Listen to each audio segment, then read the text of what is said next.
నేను మిమ్మల్ని అందరినీ కోరేది ఏంటంటే ఇప్పుడు మనం చేయాల్సిన పని ఇన్నోవేటివ్గా చిన్నప్పటి నుంచి మీలో కానీ ఆలోచన విధానాల్లో మార్పు వస్తే మీకు చాలా బ్రైట్ ఫ్యూచర్ ఉంటుంది. ఇప్పుడు ఎవరికంటే కూడా మనం తక్కువ కాదు భారతీయులం. ఈ రోజు మీరు ఒకసారి చూస్తే vision Viksit Bharat 2047 government of India తయారు చేశారు.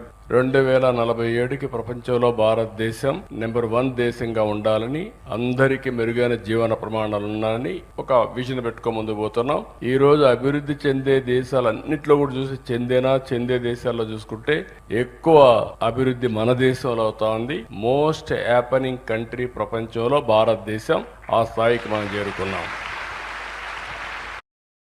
నేను మిమ్మల్ని అందరినీ కోరేది ఏంటంటే ఇప్పుడు మనం చేయాల్సిన పని ఇన్నోవేటివ్గా చిన్నప్పటి నుంచి మీలో కానీ ఆలోచన విధానాల్లో మార్పు వస్తే మీకు చాలా బ్రైట్ ఫ్యూచర్ ఉంటుంది. ఇప్పుడు ఎవరికంటే కూడా మనం తక్కువ కాదు భారతీయులం. ఈ రోజు మీరు ఒకసారి చూస్తే vision Viksit Bharat 2047 government of India తయారు చేశారు. 2047కి ప్రపంచంలో భారతదేశం నెంబర్ 1 దేశంగా ఉండాలని, అందరికీ మెరుగైన జీవన ప్రమాణాలు ఉన్నాయని ఒక విజన్ పెట్టుకొని ముందుకు పోతున్నాం.